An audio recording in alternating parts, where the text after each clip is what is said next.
AM radio, an op-ed column, and Fox News is not enough. I want a center-right nation to fight for its soul, and its soul is represented in the arts. Its soul is represented in a world in which media is everything. AM radio is the lowest form of communication. It's tinny, it's not robust, it's not Avatar. I want Avatar. I want the right to enter the world of media to the extent and invest in media the way that the left does. The fake media is trying to silence us, but we will not let them, because the people know the truth. The fake media tried to stop us from going to the White House, but I'm president and they're not. You're listening to the Curt Schilling Podcast, a Breitbart.com podcast. The podcast starts now. Here's Curt with today's headlines.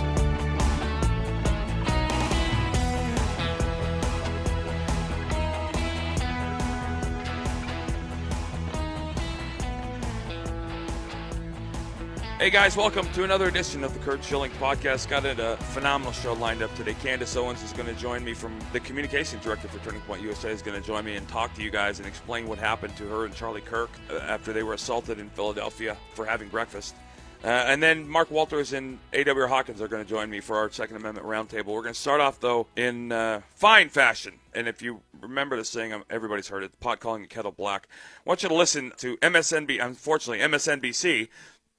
On the beat, you had President Donald Trump being called mentally unstable by, of all people, Rosie frickin' O'Donnell. Listen up. When I watched the Helsinki summit, and I too watched our president abandon our nation and be totally the betrayer that he is, I was horrified. But I was working on a movie, a Showtime series rather, called SMILF, and I wasn't able to be off to come down here to protest, to join in the last 22 days. But luckily we got a hiatus. That was a little bit of a surprise to everyone. So I called Seth Rudetsky and asked him to get a bunch of Broadway people together so we could show up and support the people at the Kremlin Annex who have been protesting there for 22 nights in a row since that summit where he really staked his claim in Russia as opposed to the United States. Do you think, Rosie, I was thinking about this and I want to ask it to you point blank.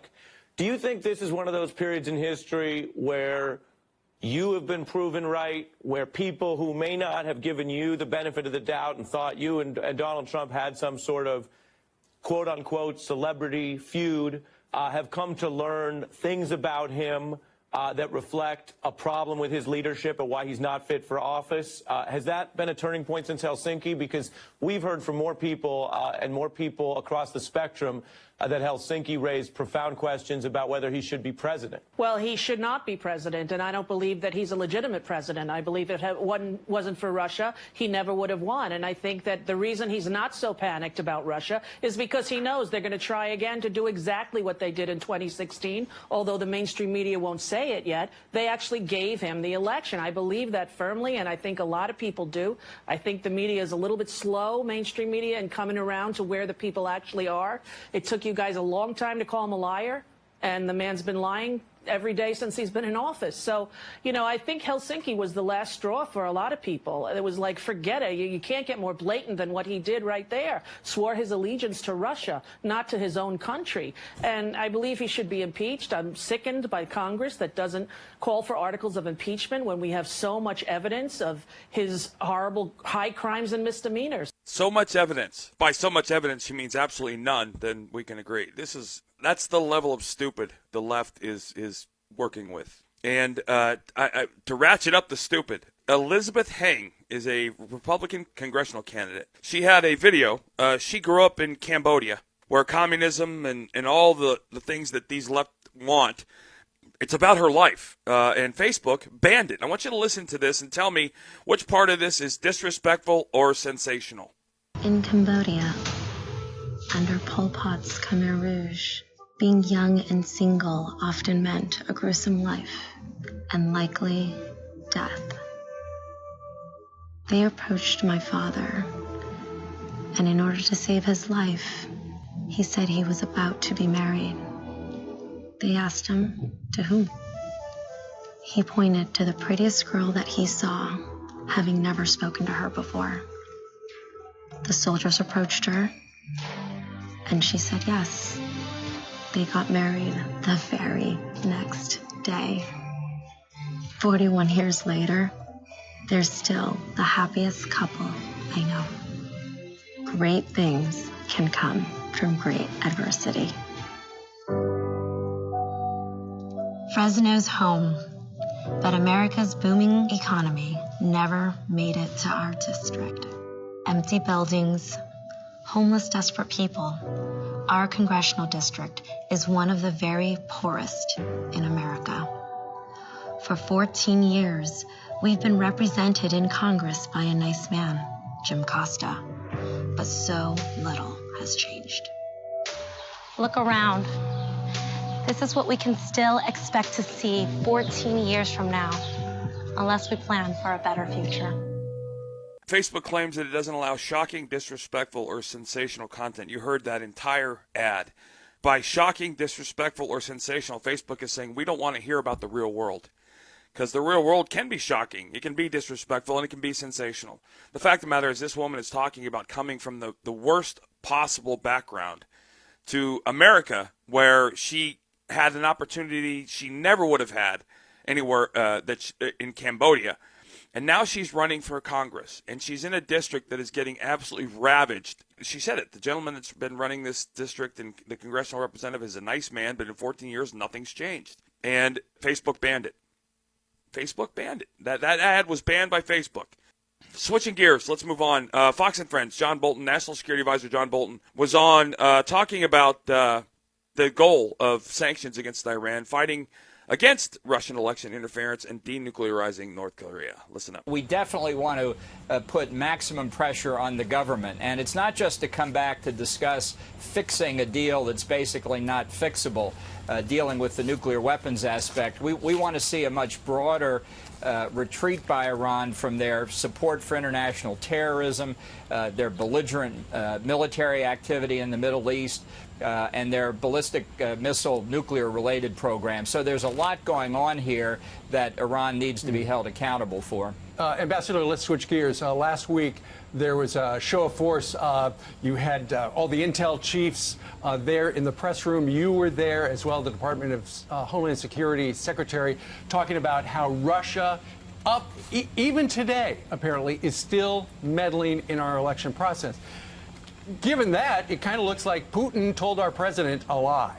Well, he has said on numerous occasions the Russian state is not involved in election meddling. The Justice Department handed down an indictment a few weeks ago naming a dozen GRU officials, one of the Russian intelligence agencies. I don't think there's any question that the Russian state is involved, and that's why the president wanted the four heads of some of the key agencies involved in detecting and preventing foreign election meddling to go out and tell the American people exactly what they're doing. Now, they couldn't tell them everything because obviously you're not going to tell our adversaries what we're doing so they can evade it. But certainly in general terms so that the people could have faith that the government is protecting the integrity of the election process. The president knew what they were going to say because he had been briefed on it a few days before at a National Security Council meeting. He wanted it. He didn't just authorize it. He encouraged it. We want to also talk to you about North Korea as well. There's news this morning that North Korea is urging us to drop the sanctions, accusing the president of acting opposite of that Singapore pledge. Are we close to seeing North Korea de-nuking? We saw those images last week of them possibly building more missiles. What's the latest there? Well, it's the performance that we need is from North Korea. The United States has lived up to the Singapore Declaration. It's just North Korea that has not taken the steps we feel are necessary to denuclearize. And the idea that we're going to relax the sanctions just on North Korea's say-so, I think, is something that just isn't under consideration. We're going to continue to apply maximum pressure to North Korea until they denuclearize, just as we are to Iran. The president feels very strongly about it. We've been in consultation with other countries about keeping up the sanctions. We're determined to do it. That's what the administration of a pragmatist looks like. Problem solving along the way. And I'm not sure the left has a problem with everything this gentleman just said, and everything this gentleman just said are things that put America in a safer place if they end up executing him. I want to move on to something very disturbing that happened over the weekend. YouTube, Facebook, and Apple have shut down Alex Jones, a gentleman who's made his living in social media, InfoWars, and all the things that they've done. But they went together, and they band together, and I don't know where this is going to end. I know what the intent is, because you had a Democratic senator in Chris Murphy out of Canada calling on them to do more websites in addition to InfoWars. That is who and what these people are, but I got to believe we're going to be seeing some antitrust violation conversations happening here. So listen up to this soundbite.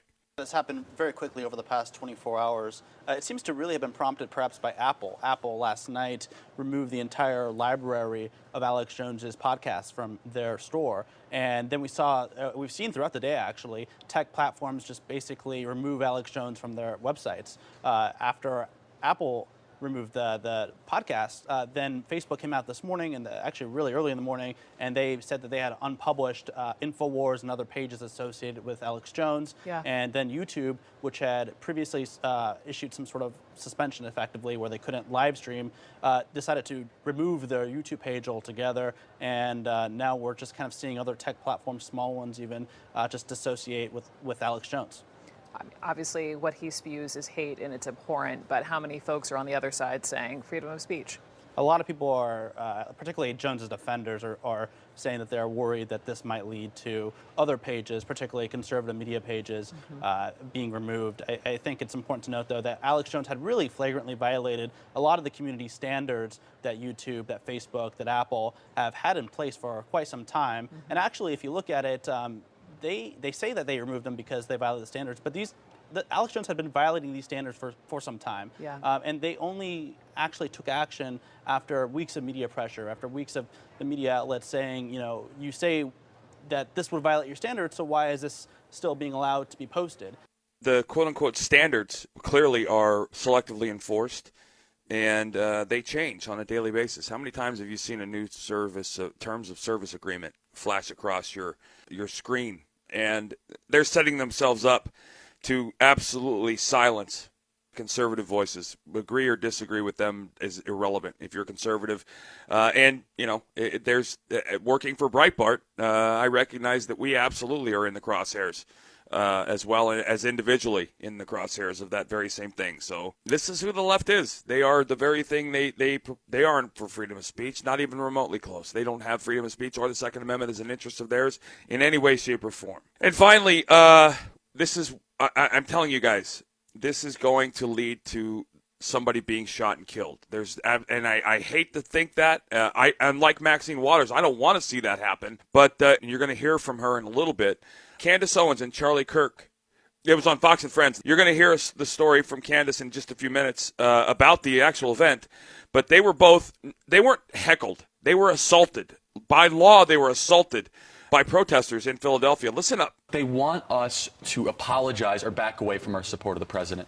They are so frustrated that this president is succeeding, and they cannot reconcile with the fact that he's going to be the greatest president in modern American history and that the economy is booming, and you see them losing their mind, and they're resorting to these mob thuggish tactics. Let me ask you something. What would the news coverage be like today if a couple of people in Trump hats, Make America Great Again hats, were hooting, yelling at people inside a restaurant, drove them out, and then dumped water on them? Black people. Imagine if people in Trump hats were yelling at a young black woman, screaming at her because of her political affiliation. Imagine what the stories would be. It would be wall-to-wall coverage, and we would never hear the end of it. But somehow it's okay. And the argument that we're hearing is that it's not illegal to discriminate based off of political affiliation. Do you guys actually need a piece of legislation to tell you that this is wrong? To tell you that harassing people based on who they support politically is wrong?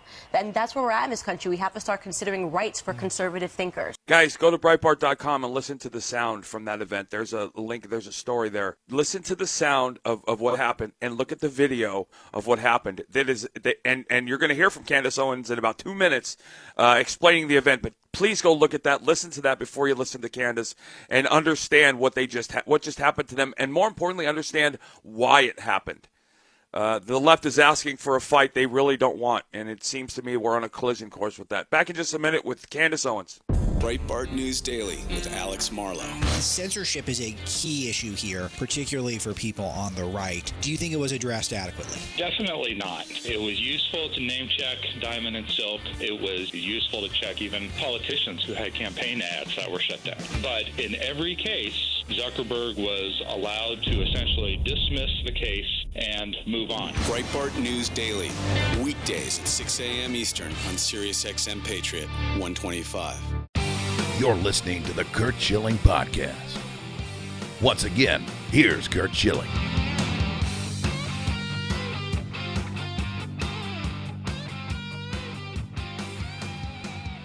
Joining me now is a woman who I can't even begin to tell you how much respect I've gotten for the young lady since I've gotten to know her. She's the communications director at Turning Point USA. She's in the crosshairs of the left in a way that is, for me, physically uncomfortable. She is Candace Owens. Good morning, Candace. How are you doing, darling? Good morning. I am doing well. How are you? I'm good. I'm mad, but I'm also encouraged by the fact that the left continues on a daily basis to truly expose who they are. And in the past, I've said it time and time again, they are exactly the people they purport to hate and be against. And your situation, unfortunately, is a shining example of this. You're a young, beautiful, black, intelligent, forward-thinking, conservative woman who is very, very comfortable in her own skin. Pretty much, I would argue that the definition of the feminist goal when feminism started. To breed and create strong, independent women, to show that women can think for themselves and do for themselves. And you were literally accosted the other day with Charlie Kirk, and I'm wondering if you could tell people what happened. Yeah, for sure. And just a funny little tidbit to add here. I just got off the phone with the Washington Post, and they were trying to ask questions to insinuate if Charlie and I coordinated with Antifa to have them attack us. The most bizarre thing. I mean, like the left, it really got, I literally said to him on the phone, I was like, set this up for me. I was like, just tell me how we could have possibly done that. Like, you know, I'll give you a blank slate. Set it up and tell me how we could have possibly done that and gotten the police, Antifa, who used their Twitter feed to confirm that they attacked us, right? The police, which confirmed what happened, and the manager, which confirmed exactly what happened, to all corroborate this story and to attack us in a restaurant. This is how desperate the left is to hide who they are, okay? And so Charlie and I I'm from Philly. I live in Philly, okay? Right. So Charlie was in town for not even 24 hours because our graphic design team is based in Philadelphia. And we decided to meet before we had a meeting with them at 9 a.m., Charlie's like, let's do breakfast in my hotel. I said, no, I know this amazing cafe called Green Eggs Cafe. So we go to Green Eggs Cafe, and it had just, it wasn't open yet. We had like about 5 minutes for it to open, and we're waiting outside with these kids that are all dressed in black. Now, we didn't realize that they had the Antifa decal all over their backpacks and their clothes. So they opened the doors. The manager says, you know, everybody can come inside. There was a couple of other people that were waiting too. And we all go in at the same time. And at that moment, right when we were going to be seated, because we got sat at first, we realized that this group is looking at us disgustingly. And Charlie instantly, they recognize Charlie. They look over, they recognize me. And we sit down, and Charlie says, like, that's Antifa. And they fully just recognize us. Now, beyond that, we didn't think anything was going to happen. Antifa has the right to eat breakfast. Right? I mean, sure. We weren't going to call and have them removed. They were sat very far away from us, and we were sitting near the window. They were sitting deeper inside of the restaurant, and they were whispering amongst themselves, looking back at us. We were just like, these kids are losers. Who cares? You know? Right. They recognize it's a big deal. Last thing we would have ever thought is that they were using their cell phones to send out a bat signal to signify to every other Antifa member in town that Charlie and I were eating at that restaurant. And that's exactly what transpired. 20 minutes later, we ordered our food. We were, halfway through eating it, and we see people start throwing stuff at the window. We look up, and there are a ton. I mean, not even like there was one or two. There's 15 people that have now crowded on the streets, and they're throwing stuff at us. You can actually watch this on my Instagram story because I was filming us just having a normal breakfast, and then suddenly I go, Antifa just showed up at the window, and they're throwing stuff at us. Like, these are complete losers. So at that point, we were like, let's get the check and let's leave. Let's not play this game. And at that moment, feeling emboldened, the fact that they were sitting in the restaurant, they hadn't said a single word the entire time. They now scream, Nazis, get out of here, you effing Nazis. You're not welcome here. And that's when we started filming, and you hear me say, are we not allowed to eat here because we're conservative? And from then on, I mean, everything's on camera. You see what happens. We go outside. They're barricading, a circle. They encircle us. And they start telling me, screaming at me that I'm a race traitor, that I'm a white supremacist, that, Charlie, they just were literally. No, they called you a white supremacist. Over and over again. They called you a white supremacist. Over and over again, I was called a white supremacist. By the way, Antifa, as you all know, is a white gang, an all-white gang. Right. Let's talk irony here. First of all, they called you a white supremacist, which in and of itself shows you how ignorantly stupid they really are. But also, as you're moving out, you're being escorted out by black and Hispanic policemen, and they're yelling "F the racist police." There were maybe 11 members of the police by the end, about 11 members of the police force. One white police officer, the rest were all black and Hispanic. Okay? They don't care. So I actually at one point say to them, do you realize that you are a bunch of white people screaming at a majority black group of individuals here? All the police are black and Spanish. I'm a black woman, and you're calling us racist. And that's when they started the chant saying, no justice for racist, like saying racist cops, essentially. They don't care if the cops are black. They're racist, too. So the irony of the situation, you can't even set up the optics beyond to understand that they are quite literally yelling at us because we don't view the world their way. These are white people that are yelling at a group of majority black people, telling us that we're race traitors because we don't view the world in their way. I mean, is there anything more racist that they could have done? There is absolutely zero difference between what just happened to you and what was happening throughout inside Germany in the middle 1930s. Nothing. Except for the fact. No, it's exactly the same thing. That's exactly what they did up to the point where they started lynching and killing people and putting them in jail and taking away their businesses, which we're seeing now. Yet. Right, that's exactly right. We're not. I don't see this vitriol, this anger, this Nazi act getting any softer, any easier, because politicians like Maxine Waters are calling for this stuff to happen. And you know what the story here that nobody's reporting is that they claimed what they did and they were proud of it. And they left me out of it, left out the police officers and tweeted out, we got Charlie Kirk because he's a racist. And they hyperlinked to a Huffington Post article. Okay? So we say it all the time. The leftist media is inciting violence and hate by calling everybody a racist and a white supremacist. They linked to a Huffington Post article, which said that Turning Point USA had among its ranks a woman who had tweeted something that was controversial and racist, and therefore it gave Huffington Post the power to call our entire organization racist. That is what inspired the attack, okay? The Huffington Post inspired the attack against Charlie Kirk and I yesterday in a restaurant. The media does not understand, the leftist media does not understand that when you smear people, when you call them Nazis, when you call them Nazi defenders, when you call them white supremacists, you are giving permission for the people that are the closest to Nazis in America, okay, these brown shirts, these Antifa gangs and thugs, to come out and to attack people. And they do not care what color our skin is if the Huffington Post has told them that they are virtuous in their actions. They understand exactly what they're doing. They know exactly. I mean, all you have to do is look at what just happened to Alex Jones. And listen, you can say whatever you want to say about InfoWars, and some of it might even be right. But the fact of the matter is, this is exactly what suppression of free speech. And I get the whole government versus. It's a problem. It's a problem. And that's what I say the very same thing. Put your personal feelings about Alex Jones aside. Any government that has the power, any group of individuals that has the power to take away free speech will not stop suppressing speech that they don't like. Everyone needs to band together on this issue. It's not okay. This is censorship in America. At the same time that people are being stalked, are being harassed, we are seeing everything reminiscent of the left that we saw in early Nazi Germany. Well, you know what's going to happen, and this is terrifying to say, and there's just no doubt in my mind now, you're going to have an incident like you had with you and with Charlie, and it's going to happen somewhere where there's a law-abiding citizen who is a concealed carry holder, and they are going to be threatened with their family, and they are going to respond, and they are going to protect their lives and protect the lives of their family or the lives of friends, and there's going to be an incident and an event, and this is going to be the powder keg that gets set off, because this is what the left is after. I mean, I don't have a problem with if you're a private company and you do the things you do inside, you don't have to bake a gay wedding cake if you choose not to. I don't need the government in the bathroom or the bedroom or the church. I believe people can take care of themselves. But the fact of the matter is the government is subsidizing the big three, the tech giants, and there's a great article by Joel Pollack on the attack on, again, you can hate what you want to hate about it. Say what you want about Alex Jones. That's fine.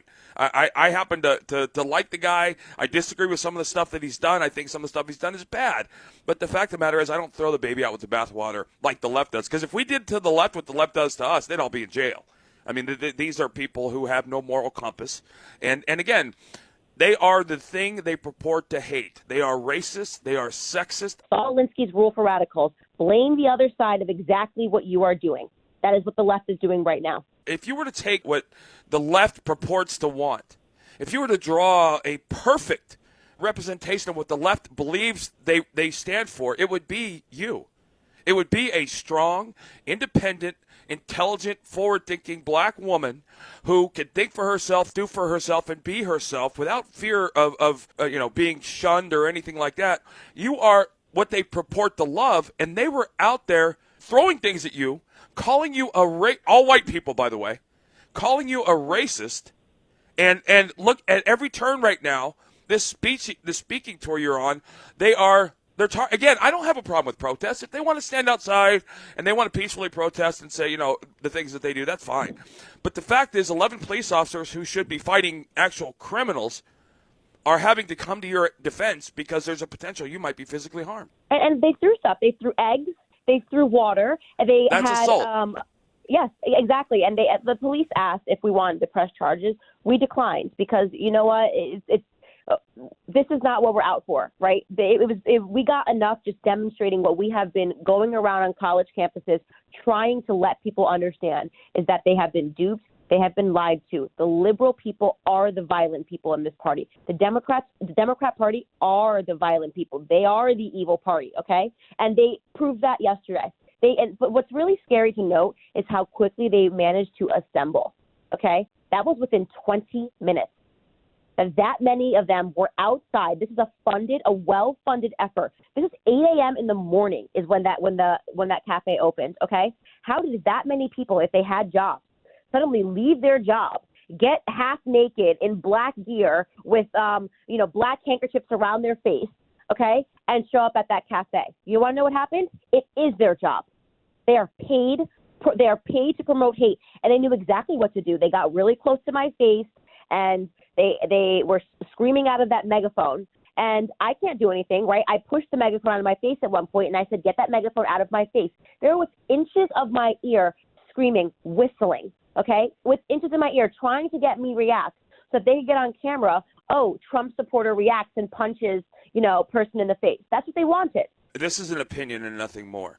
And I understand why you and Charlie wanted to just let it go. But I would tell you this. The left right now is doing these things unaffected. There is no penalty for them to be who they are. And that needs to change. Here's the thing that you and I both know. These are the epitome of cowards. These are a privileged white people who haven't done anything in their lives for anyone other than stand outside and scream at people. But the fact of the matter is when these people start going to jail, they'll buckle up. The hardcore ones are going to be who they are. But if we don't start to push them and let them get punished for the things that there's no penalty for being, like I said, all those people right now are bragging about what they did to you guys. They're not in jail. They're not having to process themselves through the system. They're outside saying, listen, the law's not going to do anything to us, and they're too scared to press charges. But the fact of the matter is they need to start paying, because at some point, I'm telling you right now, Candace, and again, I despise the thought of this, a violent reaction is going to happen, because I don't know that I would have been as calm as you are. No. But the fact of the matter is, and that's the point. That's exactly right. And I'm a concealed carry person. Nobody would have been. They wanted. If I'm out with my family, violence. That's exactly right. That's exactly right. And I don't. So let me ask you something. Project ahead 6 months and say, and the blue wave's not going to happen in the midterms, unfortunately for them. They're going to get angrier. How does this de-escalate, or does it? It doesn't de-escalate because not a single Democrat politician, this video has been viral, okay? Millions and millions of views. Not a single Democrat politician. It's been wall-to-wall coverage across different networks. It's been a #1 story on FoxNews.com, Breitbart.com. Not a single Democrat politician has spoken out and condemned this. You know why? Because they're part of the party that funds this, okay? They can't come out and condemn this. This is exactly what they want. I don't know what to say other than, again, I'm sorry. I don't wish this on anyone, even the people I dislike. But we're watching this escalate, and to a much lesser degree, I understand what you're going through because I've experienced this living in Massachusetts for the last 10 years. But I know. Can you tell people about you and the speaking engagement you and Charlie are doing right now, where they can see you? So, yeah, our websites will be live soon, but we do a campus tour, and we go around and, look, we deal with Antifa and Black Lives Matter all the time on college campuses when they know that we're going to have an event, but we're planned for that, and we have security. And all we do is talk about conservative principles. We talk about free markets as a solution to poverty and capitalism.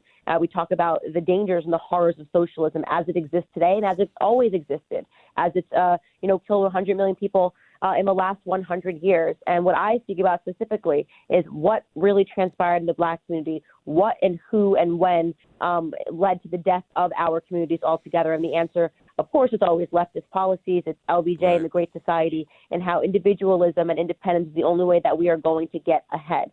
Obviously, we get tons of questions about, why we support Donald Trump. This is why people don't like us. We are vocal in support for Donald Trump. We love this administration, everything that he's doing, because what he is doing is taking power away from the government and putting it back into the hands of the individual where it belongs. I wish you nothing but the best. God bless you, darling. You take care of yourself, and hopefully we can catch up soon. Thank you so much.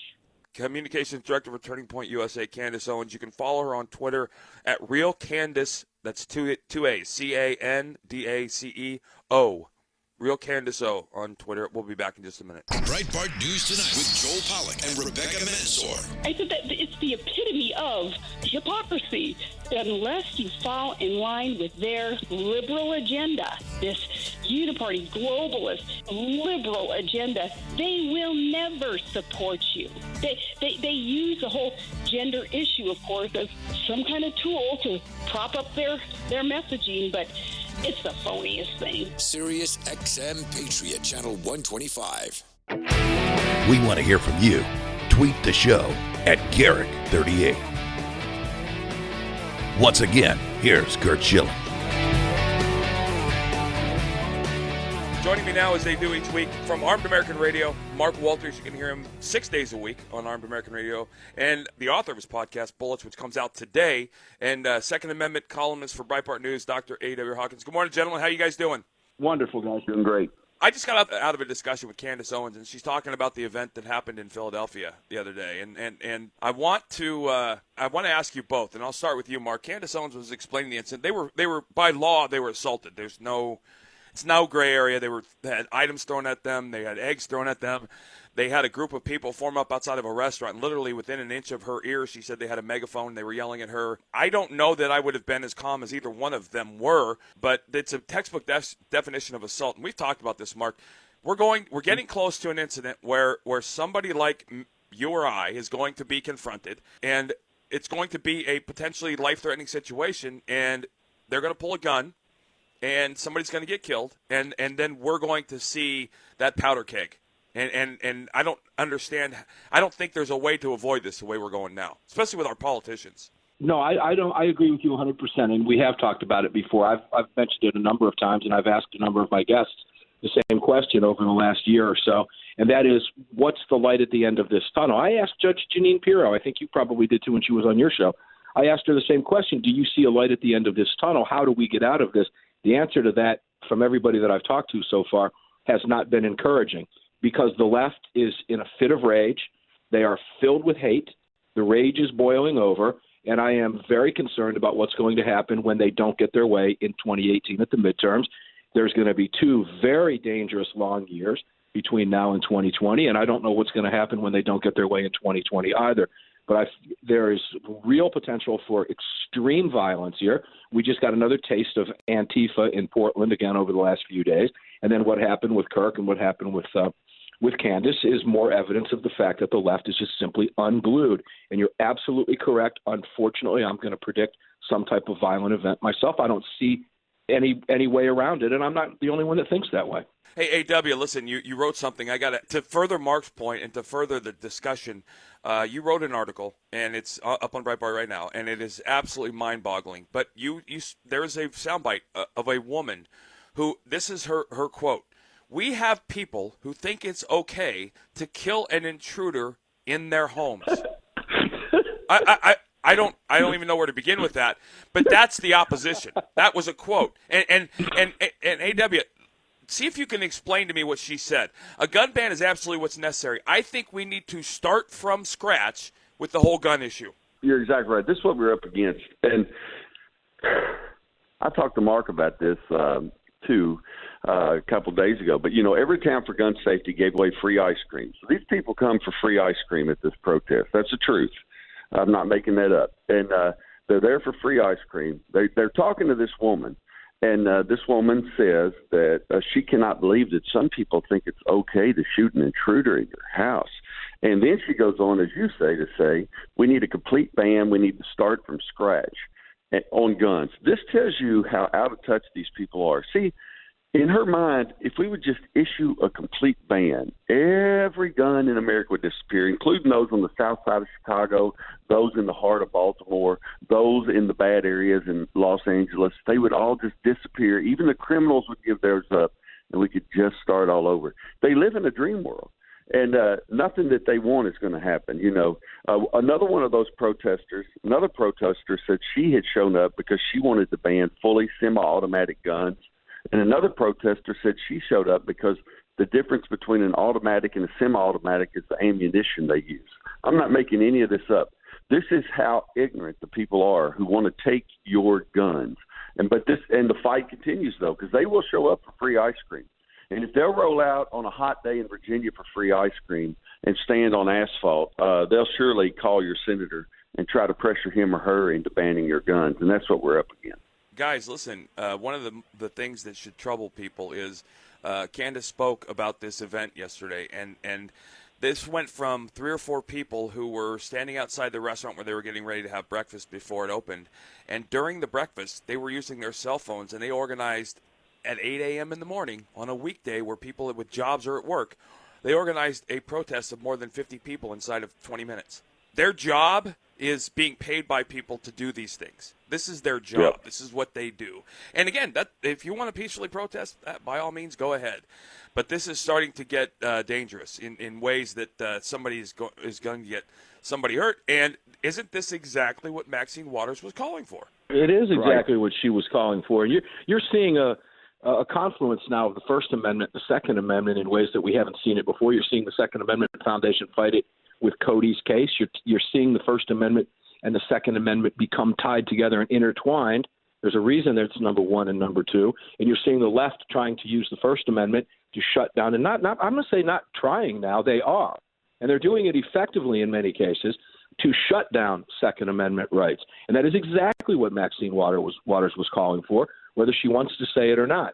The fact of the matter is AWR was absolutely correct in his last assessment with what he just said. And all of us, freedom lovers, need to be very, very concerned, particularly after 2018 when we see what happens in November. You can make predictions. I don't want to do that. But I do believe that something's going to happen. We're seeing it now. We're watching it now. I agree with what he's saying. And here's the deal. There's going to be, and Curt, you said this too, but there's going to be an outcry when it happens. And as you said, Curt, I can't remember if you said it on air or off air, but people will march in the streets. And what I mean is when someone feels threatened, when it's a father with his kids and people are throwing rocks or bottles or whatever at him, and he uses his gun, people are going to march in the street against the evil Second Amendment and see it's gone too far, and see Trump has incited them, and see he opened fire on these people who were just expressing their First Amendment rights, and yada, yada, yada. And we all know that that's a sham. But there is going to be a march, and you're right. And so I'm hoping that situation doesn't happen, but I don't see how it's avoidable. I really don't. If they're going to if they treat a father with his kids the way they treated Candace yesterday, I don't see how we're going to avoid for long somebody getting a bullet. Hey, I'm going to switch gears, and we can all agree that we'll be talking about this at some point in the future, and it's going to be devastating to talk about because we knew it was coming, and we still couldn't prevent it. But I want to switch gears for a second. I want you guys to follow along here. I know how you guys make a living. I know what you guys make a living doing, and I do it very much the same way. Having said that, Senator Chris Murphy basically said the survival of our democracy at stake, that big tech must do more than take down one website. This is an all-on attack by politicians on the right using social media as their weaponizing social media. If they were to basically shut down access to Breitbart or control the bandwidth and the access that these stations have that run your show, Mark, that's dangerous and scary stuff, is it not, AW? It is. I mean, I watched it yesterday. I watched yesterday and the day before as you had all the different social media platforms shutting down whoever it was, whether it was Alex Jones or whoever it was. And even whether you agree with everything any of these people say, the point is what you see is you see the heads of these outlets or the heads of these platforms, they are silencing speech with which they do not agree. And ultimately what they're doing is leading up to 2018, they're taking away people who were very successful in defeating Democrats by exposing Democrats. And so they're taking away our ability to expose Democrats for what they are leading up to the election. And it's going to put conservatives at a disadvantage, plain and simple. Yeah, and this is exactly what we're seeing with Alex Jones. I'm glad you mentioned him because you've now got Facebook, Google, Twitter. All of these are leftist organizations, every single one of them, including Apple, run by Cook. They're all left-wing organizations, and they're all doing exactly what AWR just said. They're silencing that speech with which they don't agree, and that's what I was talking about earlier. When you combine that with the Second Amendment, they're using it to shut our Second Amendment rights down, too. We see that happening with Cody and these plans. I'm going to make a prediction here right now, guys, that the Alex Jones is not going to lay down and take any of that. Alex Jones is going to wind up going to court. That could very well become the next Larry Flint case that you see going to the Supreme Court. I think Alex will push that all the way. Whether you agree with him or not, he has a right to say what he wants to say. Now they're shutting him down, and AWR, again, is right before the election. It's interesting how that happens. It's not coincidence. And I will say this, chemically speaking, physics, the laws of physics say that the balloon can only hold so much helium before it explodes. Two things that I wonder about that, guys. Number one, I can't think of a worse guy for the left to try and make a victim. He's going to be a martyr is what he's going to be. He won't go down quietly. He'll do whatever the opposite of quiet is, he will be. But two, there's some antitrust laws that are starting to come into play. And I'll keep going back to it. I don't care what you thought about President Trump, the number one reason to vote for him was the Supreme Court justice pick, which we knew then he's going to be appointing a second judge, which is going to make the court firmly 5-4, and maybe another one coming up soon. But the fact of the matter is, I don't think the left could have picked a worse option to try and make their stand on than Alex Jones. So, listen, I wanted to get to this, and we don't have a lot of time left. But it was President Obama's birthday. And it was probably one of the most violent weekends of the year in Chicago. I think I saw over 40 murders by a point on Sunday. I don't know any other way to label it other than genocide in a city where gun laws are as strict as they could possibly be, short of repealing the Second Amendment, Mark. And we're starting to see walk away hit Chicago in a great way. But when are we going to see some sort of government intervention in Chicago to stop the genocide? I don't know, but there are a couple of things I want to touch on very quickly with what you said about Chicago. Number one, Al Sharpton was down in Clearwater, Florida yesterday, ginning up trouble and marching about that supposed stand your ground case in the parking lot where the guy was thrown to the ground and used a firearm. There's legitimate issues about that case. Bob Galtieri, the sheriff, could have arrested him.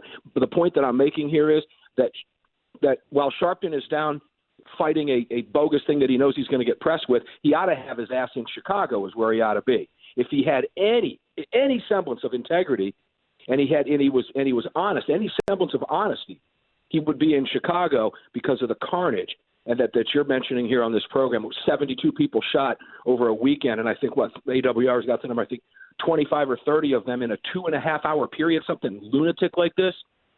Yeah, So I think it was I don't 37 have of the them. answer to that, but 37, crazy stuff. That's where Sharpton ought to be. That's where every town ought to have a corporate headquarters. If any of them meant what they said, the problem is they don't. That's black on black crime. There's a racist hint to this. We don't have the answer to it. To get to your question, Trump ran and campaigned on possibly sending National Guard to Chicago. I don't know what he does, but he's not going to get any assistance from Rahm Emanuel, I'll tell you that, because Emanuel doesn't care about the carnage in his city. No, I agree 100%. And, I know that between midnight Saturday and about 10 a.m. Sunday, over 40 people were shot. And I believe in addition to the 40 shot, there were 4 killed, maybe a few more, just in that time frame. And there were 6 shootings. In those six alone, there were 4 or more victims, and people were just going up to crowds of people and opening fire. And you got to do something. Gun control's not working. That sounds like news out of Belize, Colombia, or Right. South America, or that's cartel gun war. That's not America. And by the way, those are black kids. Why is there not enormous amounts of pressure being put on Rahm Emanuel to step down, or enormous amounts of pressure? Because listen, if I'm a police officer and I'm not getting the backing of, I'm protecting my fellow officers, and before I'm protecting citizens. It would shock me if an officer doesn't break rank and reveal what they're being told behind the scenes, like maybe stay away from this neighborhood, don't patrol. I'm not saying that's happening, but I'm saying it's going to be interesting if we ever can get an officer who will break ranks and say, look, folks, here's how we're being told to patrol this. It wouldn't shock me if they're leaving these people in a way to kill themselves. It wouldn't shock me. And I've told Mark before, I'm wondering where Jimmy Kimball is. He'll wring his hands and cry after 30 or so white kids were shot and killed or shot and wounded in some situation. But you've got over 70 black people that were shot in 2.5 days in Chicago. He won't even mention it. And I always wonder that. Do they live in the wrong area code? What's the deal there? Well, to take a listen to this, now let's talk about every town for gun safety. I mentioned Sharpton. There ought to be an outcry. Those people ought to be setting up camp. And AWR mentioned that gun control isn't working. Note this. The next time you see anything about Chicago, you'll note that the left isn't even talking about gun control anymore. Every town's not there for a reason. Nobody's screaming for more gun control because of its utter failure. And if they talk about it, all they do is highlight its failure, and that doesn't push their political agenda, which goes right back full circle. We can slide into home that this is about politics and agenda and has absolutely nothing to do with the lives of those people in Chicago. There have been how many new towns since Newtown in Chicago, weekend after weekend after weekend, and they're silent. The fact of the matter is politics is getting people murdered in Chicago. And the left That's is right. doing nothing about it. It's not any more complicated than that. Because if you wanted to stop this, you could. And I got to tell you, people that are listening out there that are all anti-police and the law enforcement's racist, you want to know what Chicago is? Chicago is what your city's going to look like when the police officers stop patrolling your neighborhood. That's exactly what is going to happen, and it's going to be running. And listen, gentlemen, I could never have enough time with you guys. Mark, A.W., thank you so much. God bless you guys. Hopefully you guys have a great week, and we'll catch up next week. Thank you, Kurt. Thanks, Kurt. Winners and losers today was very simple. They are two sides of a fight that's going to grow. I don't have any doubt in my mind. You just heard us talking about it. The left and big tech has gone full-blown to shut down conservative voices. You heard Candace talk about it. You heard these guys talk about it. U.S. Senator Chris Murphy's my loser today, as he's calling on social media monopolies to do more than take down one website. The left wants to suppress any speech they disagree with, and you heard during the sound bites as well what they did to Elizabeth Heng's campaign video, a Republican congressional candidate that had her video banned by Facebook for being, quote, shocking, disrespectful, or sensational. Chris Murphy, you win going away. My winner, as much as the guy can inflame people, Alex Jones is going to stand up and be heard, and there's going to be he's going to be a martyr. As much as the left is not going to want it, that's exactly what's going to happen to this guy. He's going to stand up. He's going to be heard. And I would argue that this is going to be very much another Larry Flint case, as Mark alluded to. So, guys, tomorrow Rick Unger joins me. Don't want to miss that one. God bless. Have a great day. We'll catch up.